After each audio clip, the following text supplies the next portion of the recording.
अभी जो लेटर दे हुए उसको 7 दिन के अंदर जवाब मिले, हम ये चाहते हैं आपसे। और बाकी अभी जो जीसी हमारी बात सबसे मेन मोटी मांग यही है सर, जीसी को निरस्त किया जाए, ये अवैध है।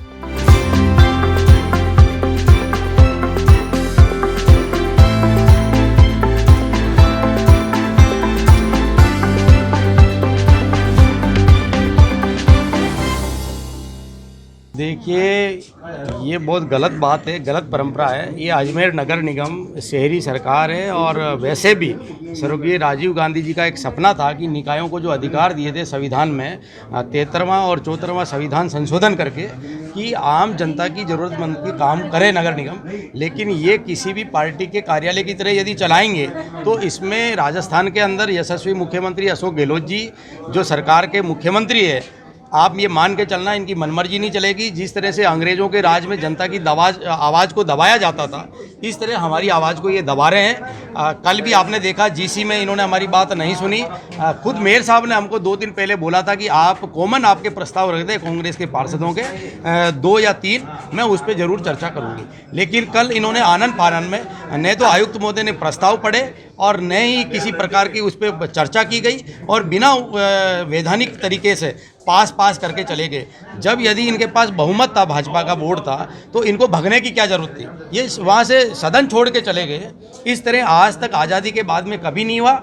आज हम आयुक्त महोदय से मिले हैं, इनको ज्ञापन दिया है कि ये कल की जीसी निरस्त करें और यदि आपके पास में बहुमत है तो आप बहुमत पे जनता के सामने तो रखें। आखिर विकास के कार्यों पे चर्चा क्यों नहीं होनी चाहिए? शहर की प्रकाश व्यवस्था, आज मेरे वार्ड क्षेत्र में आसपास के वार्डों में बंदरों का बहुत आतंक है, ये ठेका नहीं कर पा रहे बंदर पकड़ने का। ऐसे बहुत से अलग आवारा जानवरों के लिए बहुत सी वो परेशानी चल रही है।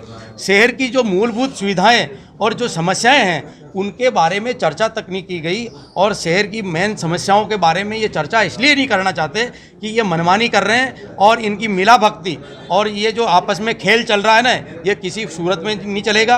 3 दिन का हमने आयुक्त महोदय को समय दिया है, या तो 3 दिन में हमारी बात का ये जवाब देंगे, इस जीसी को निरस्त करेंगे, अन्यथा ईंट से ईंट बजा देंगे, चुप नहीं बैठेंगे। अजमेर की जनता को लेकर के यहाँ इस नगर निगम के अंदर आएंगे और राजस्थान की सरकार में भी ये बात रखेंगे। मैं आपको विश्वास दिलाता हूँ और हमें उम्मीद है कि राजस्थान के मुख्यमंत्री जी और हमारी सरकार के मंत्री इनकी जो मनमानी है उस पर लगाम लगाएंगे। इनकी तानाशाही और जो असंवैधानिक तरीका है, जो लोकतंत्र में जिस तरह से हमारी आवाज़ को दबा रहे हैं, वो ऐसे नहीं चलेगा।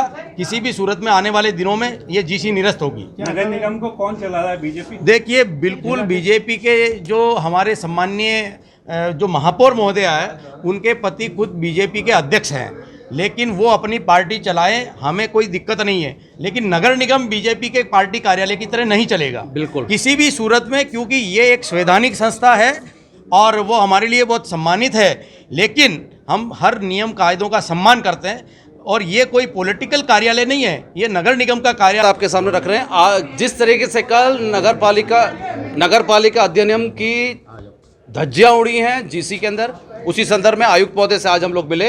मैंने एक प्रश्न उनसे पूछा, सारे पार्षदों से पूछ के कि मैं एक प्रश्न पूछना चाहता हूं कि आपने आयुक्त महोदय जी, आपने प्रस्ताव विस्तृत तौर पे पढ़ा था कि नहीं पढ़ा था? आप बगले झांकने लग गए, आप कल मूक दर्शक बने रह गए, जिसकी हम लोग भर्त्सना करते हैं। देखा जाए तो कुल मिला के इनके परव्यू में कुछ भी नहीं है। हम सरकार से इस जीसी को निरस्त करा के रहेंगे। आज हम सुबह 9:30 बजे आयुक्त महोदय को कल की जो जीसी काला दिवस रूप साबित हुई थी, काला दिवस के रूप में जब साबित हुई थी साधारण सभा, उसके विषय में हम चर्चा और ज्ञापन देने आए थे। तो आयुक्त महोदय वैसे तो रोज़ 8 बजे आ जाते हैं, लेकिन आज ही ये कम से कम हमारे बुलाने पर बड़ी मुश्किल से 8-10 पार्षदों के बार फ़ोन करने पर 11 साढ़े 11 बजे यहाँ पर आए हैं, हमें समय दिया है। जीसी के विषय में हमने बताया कि जीसी जो पास कही है, इन्होंने प्रस्ताव जो पास करें वो नियम विरुद्ध है टोटल। जब मैं ऊपर स्टेज पे चढ़ा था, इसीलिए चढ़ा था कि पहले प्रस्ताव हमारे कमिश्नर महोदय पढ़ते हैं, आयुक्त महोदय पढ़ते हैं। अगर आयुक्त महोदय नहीं तो उनका प्रतिनिधि पढ़ता है, वो प्रस्ताव नहीं पढ़े गए थे।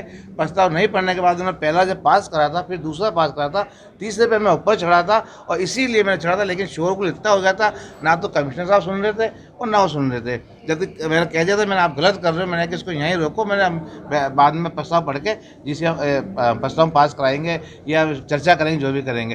तो मेरा मानना ये है कि इस जीसी को ये हमने सबने पार्षद में बोला है कि निरस्त करावें, निरस्त करा के जल्दी अगली जीसी रख लें, सारे प्रस्ताव उसमें रख लें, हम चर्चा करके जो पास कराने पास कराएंगे और जिसको रिजेक्ट करना उसको रिजेक्ट करेंगे। राष्ट्रगान का भी अपमान हुआ और राष्ट्रगान का तो अपमान हुआ ही है, क्योंकि उस समय मैं एकदम राष्ट्रगान बिगड़ सावधान का राष्ट्रगान चालू करा दिया, ठीक है ना, पास पास पास पास करके मैं नीचे बैठा हुआ तो मुझे एकदम खड़ा होना पड़ा राष्ट्रगान के चालू होने के चक्कर में मैं खड़ा। और हमारी बहन द्रौपदी पार्षदा, उन लोगों को सीओ साहब ने, आयुष साहब ने खुद हाथ पकड़ के उठाया राष्ट्रगान के चलते चलते।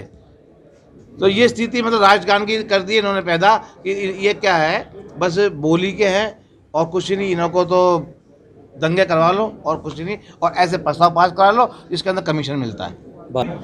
आज जो कल अलोकतांत्रिक तरीके से महापौर ने जीसी को बहुमत के आधार बताकर, जबकि वहाँ 27 कुल बीजेपी के पार्षद थे, ये कहकर सारे प्रस्ताव बिना चर्चा के पास करा लिए थे। उसलिए हमने निगम के आयुक्त देवेंद्र जी यादव साहब से ये डिमांड रखी है इस जीसी को अवैध घोषित किया जाए।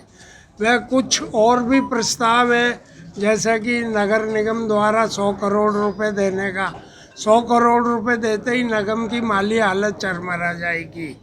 और कई प्रस्ताव हैं जेईएन वगैरह को रिलीव वगैरह करने का। तो उन्होंने देवेंद्र यादव जी ने यह आश्वासन दिया है कि मैं लीगल एक्सपेक्टेशन पूछ के फिर इस पर निर्णय करूँगा। आपका नाम? हेमंत शर्मा।